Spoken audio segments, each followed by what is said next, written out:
नमस्कार। जन टीवी के उत्तराखंड के इस खास बुलेटिन में एक बार फिर से आप सभी का बहुत स्वागत है। मैं हूं आपके साथ प्रियंका तिवारी। खबरों को विस्तार से जानेंगे, लेकिन उससे पहले एक नजर हेडलाइंस पर। प्रधानमंत्री मोदी ने की आज मन की बात। सीएम धामी ने बालिका छात्रावास में छात्रों के साथ सुना। सीएम ने बाद में स्टूडेंट से किया संवाद।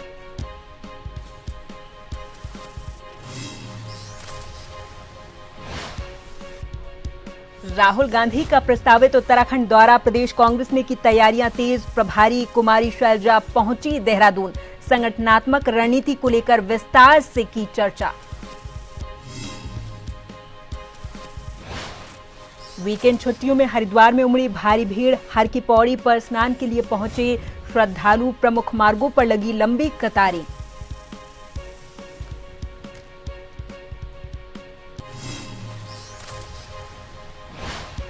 देहरादून के परवल में भीषण अग्निकांड। गरीब परिवार की खुशियों को बदला मातम में। सारा सामान जलकर हुआ खाक। 2 महीने बाद होनी थी बेटी की शादी। और चंपावत में नदियां उफान पर। हजारों लोग फंसे। बहने लगे श्रद्धालु। जिस टीले पर खड़े उसमें होने लगा कटाव।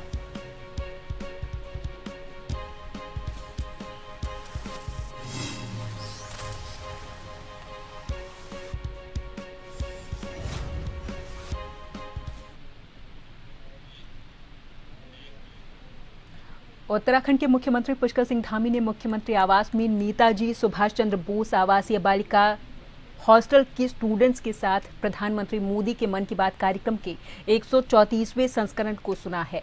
मुख्यमंत्री ने इस दौरान कहा कि मन की बात देशवासियों को प्रेरित करने वाला सशक्त माध्यम बन चुका है।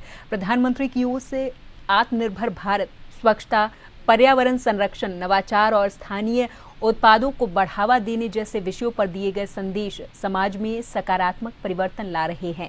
उन्होंने कहा कि उत्तराखंड में भी अनेक लोग अपने कार्यों से समाज में बदलाव ला रहे और सरकार ऐसे प्रयासों को प्रोत्साहित भी कर रही है। इस कार्यक्रम के बाद मुख्यमंत्री ने स्टूडेंट से संवाद करके उनके विचार जाने। उन्होंने छात्राओं को पढ़ाई के साथ खेलकूद और अन्य रुचिकर गतिविधियों में भी हिस्सा लेने के लिए प्रेरित किया है और कहा कि छोटे छोटे सकारात्मक प्रयास समाज में बड़े बदलाव का आधार बनते हैं।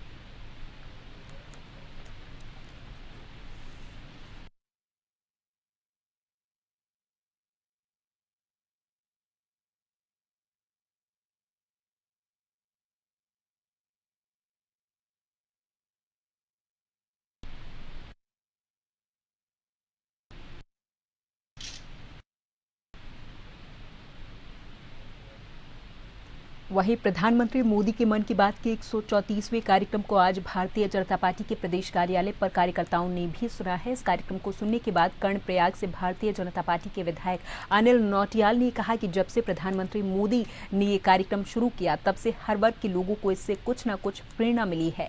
प्रधानमंत्री अपने इस कार्यक्रम के जरिए हर वर्ग के कल्याण को लेकर एक नई ऊर्जा देने का काम करते हैं और ये कार्यक्रम हम सभी को प्रेरणा देता है।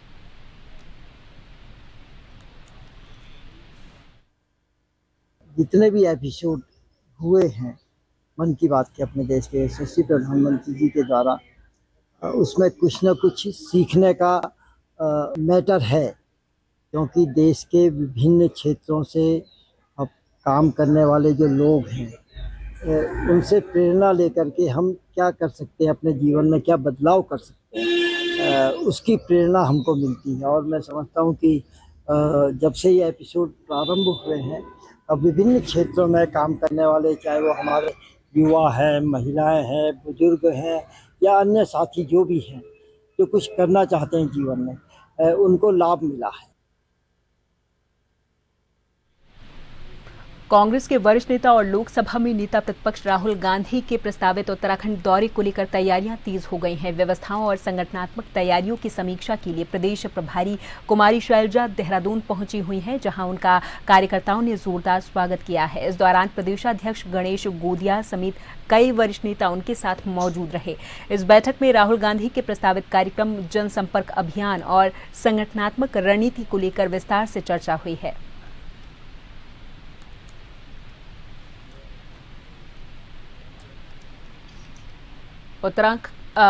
उत्तराखंड में कांग्रेस के नेता राहुल गांधी को लेकर तैयारियां जोरों पर हैं, क्योंकि राहुल गांधी उत्तराखंड में 4 जून को पहुंचेंगे और इस दौरान वो अल्मोड़ा और पौड़ी में तय कार्यक्रमों में हिस्सा लेंगे। इसलिए कांग्रेस की उत्तराखंड प्रभारी कुमारी शैलजा भी तैयारियों को परखने का काम कर रही हैं।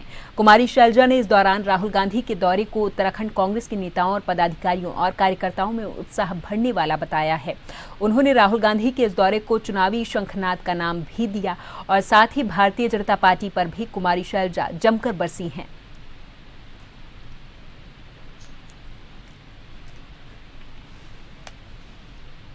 राहुल जी का दौरा हमारा अल्मोड़ा और पौड़ी में और देहरादून में 2 दिन का दौरा है। अल्मोड़ा में पब्लिक मीटिंग होगी, पौड़ी में एक्स सर्विसमैन के साथ मीटिंग होगी और देहरादून में हमारे कांग्रेस के नेताओं के साथ, पदाधिकारियों के साथ राहुल जी की मीटिंग है। तो 2 दिन का दौरा है और हमें खुशी है कि राहुल जी के आने से यहाँ पर पार्टी को भी नई ऊर्जा मिलेगी। उत्तराखंड के पॉलिटेक्निक कॉलेजों में प्रवक्ताओं के रिक्त पदों पर भर्ती प्रक्रिया शुरू न होने को लेकर जन संघर्ष मोर्चा ने सरकार पर सवाल उठाए हैं। विकासनगर में आयोजित प्रेस वार्ता में मोर्चा अध्यक्ष रघुनाथ सिंह नेगी ने कहा कि उच्च न्यायालय के निर्देशों के बावजूद 1 वर्ष से अधिक समय बीत जाने के बाद भी भर्ती प्रक्रिया शुरू नहीं हो पाई है। उन्होंने बताया कि सिविल, इलेक्ट्रिकल, मैकेनिकल और फार्मेसी समेत विभिन्न विषयों के 200 से अधिक पद खाली पड़े हुए हैं, जिससे तकनीकी शिक्षा प्रभावित हो रही है। नेगी के अनुसार वर्ष 2024 में विज्ञापन जारी हुआ था और मार्च 2025 में परीक्षा प्रस्तावित थी, लेकिन योग्यता विवाद के चलते मामला कोर्ट पहुंच गया। उन्होंने ये आरोप लगाया कि सरकार और संबंधित मंत्री इस मुद्दे पर ठोस पहल करने में विफल रहे हैं, जिससे हजारों योग्य युवा रोजगार के लिए भटक रहे हैं। प्रदेश भर के जो पॉलिटेक्निक कॉलेज हैं उनमें प्रवक्ताओं के 200 से अधिक पद रिक्त पड़े हुए हैं, लेकिन आज तक उस पर भर्ती प्रक्रिया शुरू नहीं हो पाई। हमारा इसमें कहना है कि वर्ष 2023 में सरकार ने 200 पदों पे लिए भर्ती प्रक्रिया शुरू करने के लिए विज्ञप्ति जारी की थी उसमें, और उसके बाद 2024 मार्च में इसमें परीक्षा होनी थी और उसकी जो अहर्ता थी उसमें बीटेक थी, लेकिन किसी जनहित याचिका का संज्ञान लेकर के ऑनरेबल हाई कोर्ट ने इस मामले में परीक्षा स्थगित करने के निर्देश दिए और ये कह करके कि जो AICTE के नॉर्म्स हैं उसके आधार पे एमटेक होनी चाहिए इसमें योग्यता, और सरकार को इसमें जल्दी से जल्दी भर्ती प्रक्रिया शुरू करने के निर्देश दिए थे। हमारा इसमें कहना यह है कि इस बात को 1 साल से अधिक समय हो गया, लेकिन कोई आज तक इस मामले में निर्णय नहीं हो पाया। लक्सर के पथरी वन क्षेत्र में विश्व प्रसिद्ध दरगाह शाह मोहम्मद शाह उर्फ काठा पीर पर लगने वाले 5 दिवसीय वार्षिक मेले का शुभारंभ आज पहली रोशनी के साथ हुआ है। इस मेले में बड़ी संख्या में श्रद्धालुओं के पहुंचने की संभावना को देखते हुए प्रशासन की ओर से सुरक्षा के व्यापक इंतजाम किए गए। इसी क्रम में SP देहात शेखर चंद्र सुयाल ने दरगाह परिसर पहुंचकर मेले का निरीक्षण किया है और सुरक्षा व्यवस्थाओं का जायजा लिया है। उन्होंने पुलिस अधिकारियों और कर्मचारियों को विशेष दिशा निर्देश भी दिए हैं। हमारे CO साहब यहाँ पिछले काफ़ी दिनों से सारी तैयारियों का माइन्यूटली जायजा ले रहे हैं, वो रोज़ यहाँ पे आते हैं। एक बार मुझे भी लगा कि मैं विजिट करूँ, तो पिछली बार से हम बेहतर अरेंजमेंट देंगे। हमारी फायर की टीम, हमारी दिन और रात को जो पुलिस फोर्स है वो हम करेंगे। जो भी आयोजक हैं उनकी कुछ जिम्मेदारियाँ तय करनी हो तो हमारे CO साहब ने उनसे वार्ता कर ली है, तो हम अच्छे से इस मेले को संपन्न कराएंगे। देहरादून में रिकॉर्ड संख्या में पहुंच रहे श्रद्धालुओं के बीच चारधाम यात्रा की व्यवस्थाओं और वीआईपी दर्शन को लेकर भारतीय जनता पार्टी और कांग्रेस में सियासत तेज हो गई है। भारतीय जनता पार्टी के प्रदेश प्रवक्ता कमलेश रमन ने कहा कि भगवान के दरबार में सभी श्रद्धालु समान हैं और सरकार व्यवस्थाएं बेहतर करने में जुटी हुई है। वहीं कांग्रेस की प्रभारी कुमारी शैलजा ने आरोप लगाया कि यात्रा के रास्तों पर लगी जाम से श्रद्धालु परेशान हैं।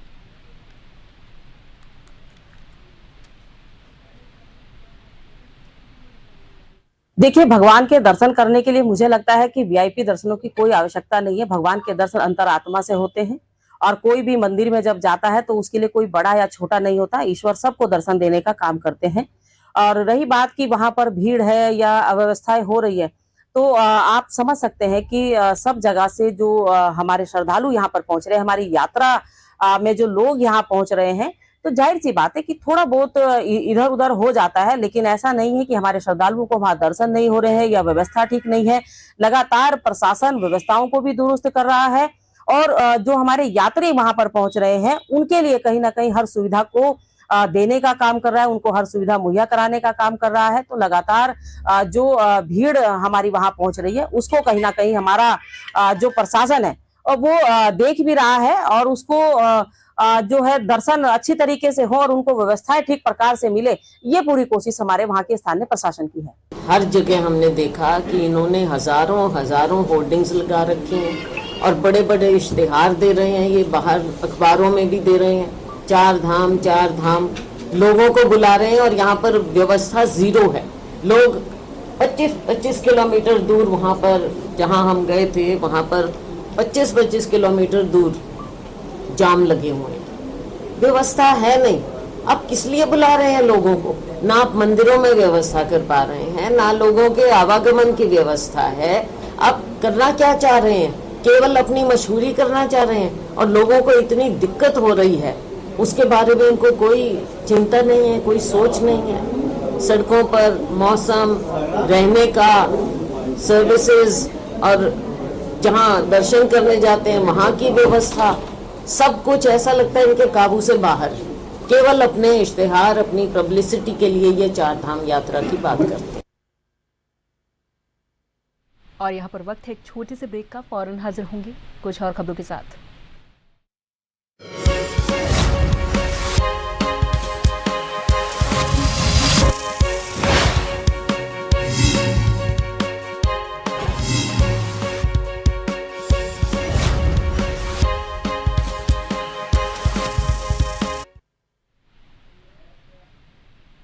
हरिद्वार में वीकेंड, स्कूलों की छुट्टियों और पूर्णिमा के चलते श्रद्धालुओं की भारी भीड़ उमड़ रही है, जिससे शहर की यातायात व्यवस्था चरमरा गई है। हर की पौड़ी पर स्नान के लिए बड़ी संख्या में लोग पहुंच रहे। वहीं हरिद्वार दिल्ली राष्ट्रीय राजमार्ग समेत शहर के प्रमुख रास्तों पर वाहनों की लंबी कतारें लग गई हैं। यात्रा सीजन के चलते वाहनों का दबाव लगातार बढ़ रहा और कई जगहों पर ट्रैफिक रेंगता हुआ नजर आया है। जाम के कारण श्रद्धालुओं और स्थानीय लोगों को भारी परेशानी का सामना करना पड़ रहा है। पुलिस और प्रशासन यातायात व्यवस्था को संभालने में जुटे हुए हैं, लेकिन भीड़ के चलते हालात चुनौतीपूर्ण बने हुए हैं।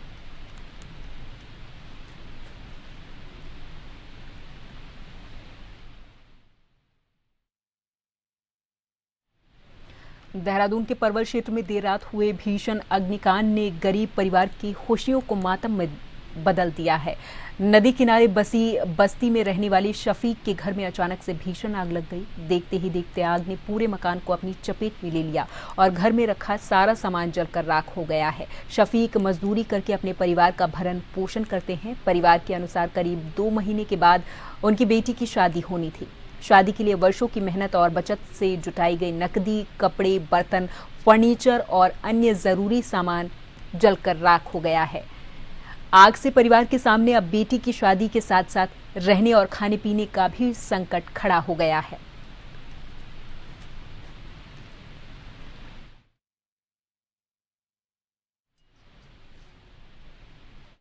करते मैंने सब कुछ सारी जिंदगी आज तक इकट्ठा करके जो भी कुछ था पाल के रख रहा। सुबह 2 बजे आग लग गई सर, मैं कुछ नहीं कर सका। मेरे मोहल्ले वाले सब बेचारे इतने होते, सबने मेहनत करके सब कुछ बचाया, लेकिन कुछ नहीं बच सका। कैसे आग लगी, कैसे सर शॉर्ट सर्किट हुआ? पता नहीं हुआ, शॉर्ट सर्किट हुआ या बिजली गिरी है, कुछ कह नहीं सकते सर क्या हुआ टाइम का। बस या तो खुदा को पता है या किस्मत खराब है मेरी, क्या है मैं कह नहीं सकता सर कुछ भी। किस चीज का सामान रखा था इसका? सर इसमें दहेज का सामान था मेरी लड़की का, कैश पैसा भी था, कैश 5.5 लाख रुपया था सर। अब तक भी उसकी राख देख रहे हो वहां पे पड़ी हुई है।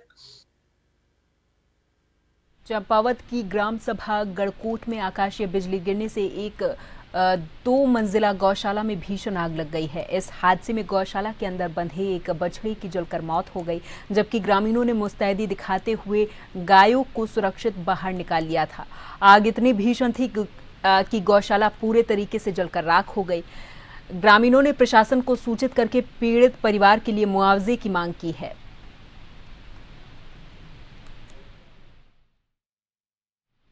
लगातार हो रही बारिश और मौसम की प्रतिकूल परिस्थितियों को देखते हुए गढ़वाल आयुक्त आनंद स्वरूप ने एहतियातन केदारनाथ यात्रा को कुछ समय के लिए रोकने के निर्देश दिए हैं।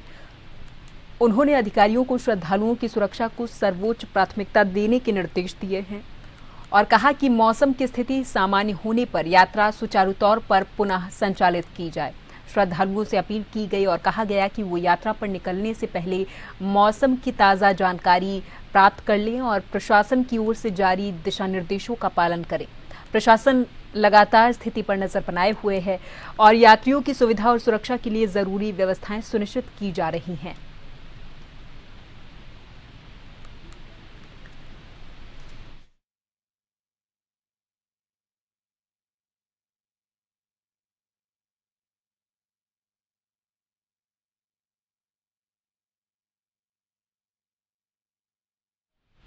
चंपावत में मूसलाधार बारिश के चलते बाटला में अचानक से जलस्तर बढ़ने से सैकड़ों श्रद्धालु बीच रास्ते में फंस गए, लेकिन पुलिस ने तत्परता दिखाई और सभी को सुरक्षित बाहर निकाल लिया है। मां पूर्णागिरी धाम से दर्शन कर लौट रहे श्रद्धालु बारिश के कारण उफनते नाले में फंस गए थे। इधर सूचना मिलते ही ठुलीगाड़ और बूम चौकी की पुलिस टीम मौके पर पहुंची और सूझबूझ के साथ श्रद्धालुओं को जलबहाव वाले क्षेत्र से सुरक्षित पार कराया है। पुलिस की तुरंत कार्रवाई से किसी भी तरह की कोई जनहानि नहीं हुई है। इस दौरान श्रद्धालुओं और स्थानीय लोगों ने चंपावत पुलिस की कार्यप्रणाली, संवेदनशीलता और तत्परता की जमकर सराहना की है।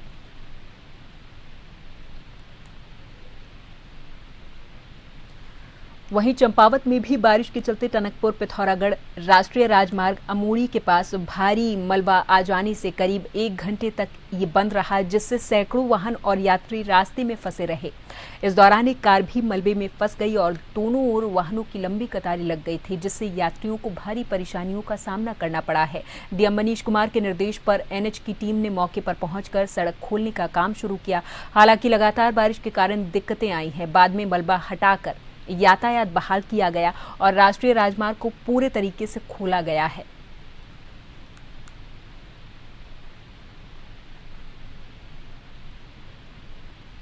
चंपावत में सुबह से हो रही बारिश की वजह से टनकपुर पिथौरागढ़ राष्ट्रीय राजमार्ग चंपावत में अमूड़ी में भारी मलबा आने से बंद हो गया था, जिस कारण सैकड़ों वाहन और यात्री राष्ट्रीय राजमार्ग में फंसे रहे। एक कार भी मलबे में फंस गई, जिससे दोनों ओर वाहनों की लंबी कतारें लग गई थी।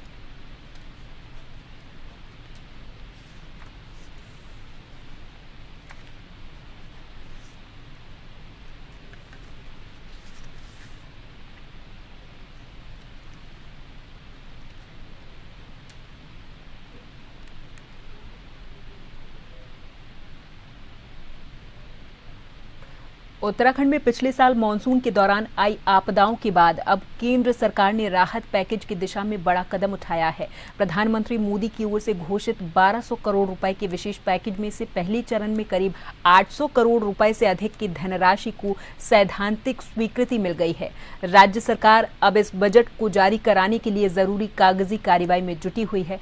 पिछले साल 5 अगस्त 2025 को उत्तरकाशी के धराली के हर्षल क्षेत्र में आई आपदा के बाद प्रदेश के कई जिलों में भारी बारिश की वजह से नुकसान हुआ था। उत्तरकाशी, चमोली, रुद्रप्रयाग, ऊधम सिंह नगर और देहरादून समेत कई इलाकों में आपदा जैसे हालात बने हुए थे। इसके बाद आपदा प्रबंधन विभाग ने नुकसान का आकलन करके करीब 5,702 करोड़ का मेमोरेंडम केंद्र सरकार को भेजा था।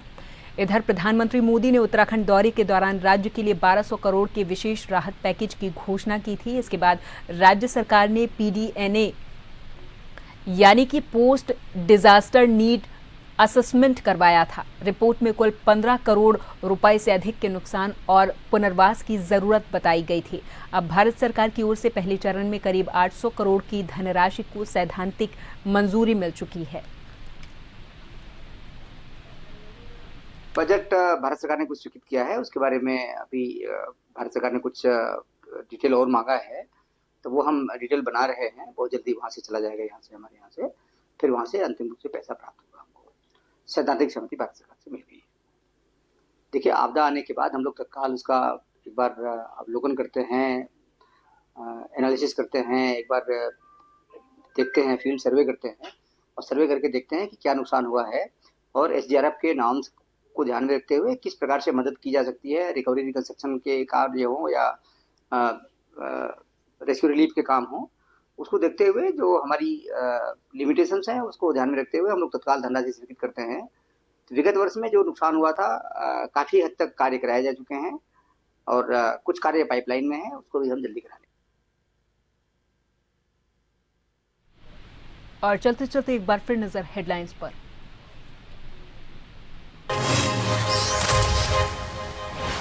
प्रधानमंत्री मोदी ने की आज मन की बात। सीएम धामी ने बालिका हॉस्टल में छात्रों के साथ सुना।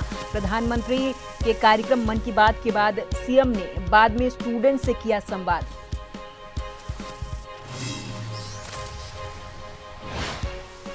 राहुल गांधी का प्रस्तावित उत्तराखंड दौरा, प्रदेश कांग्रेस ने की तैयारियां तेज। प्रभारी कुमारी शैलजा पहुंची देहरादून। संगठनात्मक रणनीति को लेकर की विस्तार से चर्चा।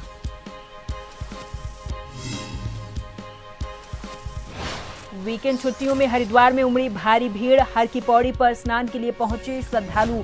प्रमुख रास्तों पर लगी लंबी कतारें।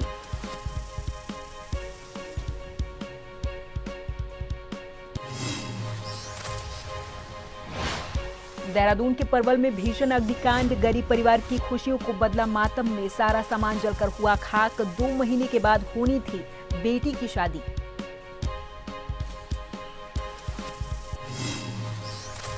और चंपावत में नदियां उफान पर, हजारों लोग फंसे, बहने लगे श्रद्धालु। जिस टीले पर खड़े उसमें होने लगा कटाव।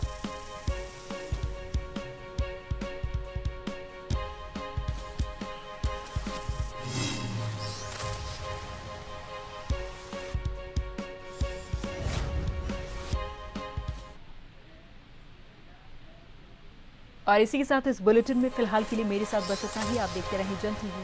नमस्कार।